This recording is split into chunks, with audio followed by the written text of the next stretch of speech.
आप सबों को ब्रह्मांड की एक अद्भुत और रोमांचक प्रेम परिणय महाशिवरात्रि की हार्दिक शुभकामनाएं। हम सभी कल्पनाओं के माध्यम से देवादिदेव महादेव और माता पार्वती के परिणय में शामिल होने का प्रयास करेंगे। आधी रात हिमालय की वादियां, देवताओं का उत्साह।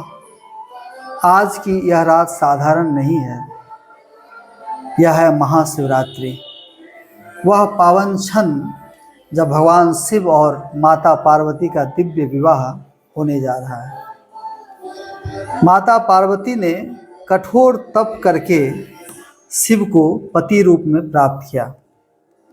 जब विवाह का दिन आया, हिमालय राज के महल में भव्य तैयारियां होने लगी। फूलों से सजे द्वार, दीपों की पंक्तियां, देवताओं के स्वागत के लिए सुगंधित धूप। माता मैना अपनी पुत्री के विवाह को लेकर अत्यंत उत्साहित थी। वे सोच रही थी, मेरी बेटी का वर अवश्य ही राजकुमार जैसा सुंदर होगा। उन्हें क्या पता था कि बारात कुछ अलग ही होने वाली है। और फिर दूर से सुनाई दी डमरू की ध्वनि। आगे आगे नंदी पर विराजमान शिव, शरीर पर भस्म, गले में सर्प, जटाओं में गंगा, मस्तक पर चंद्रमा। उनकी बारात में भूत, प्रेत, गण, योगी, सिद्ध, ऋषि, एक अनोखा समूह। देवताओं में स्वयं विष्णु और ब्रह्मा भी सम्मिलित थे। बारात का यह रूप देखकर महल में हलचल मच गई। पार्वती की सहेलियां घबरा गई और जब माता मैना ने शिव का यह विरक्त भस्म लेपित रूप देखा, वे चौंक गई और मूर्छित होकर गिर पड़ी। महल में अफरा तफरी मच गई। हिमालय राज चिंतित हो उठे। तभी देवताओं ने माता मैना को समझाया, यह कोई साधारण योगी नहीं, ये स्वयं महादेव हैं। जब माता मैना को होश आया, शिव ने अपना दिव्य, सौम्य और मनोहर रूप प्रकट किया।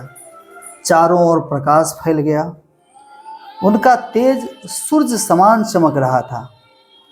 अब माता मैना की आंखों में भय नहीं, बल्कि श्रद्धा और आनंद था। उन्होंने शिव का स्वागत किया और पूरे विधि विधान से बारात का अभिनंदन हुआ।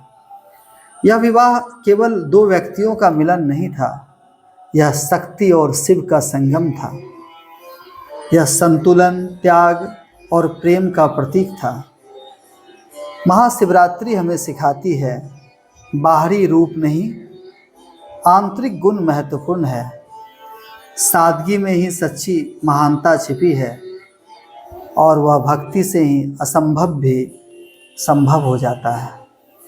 तो इस महाशिवरात्रि हम भी अपने भीतर के अहंकार को त्यागें और शिव की तरह सरल, शक्तिशाली और करुणामय बने।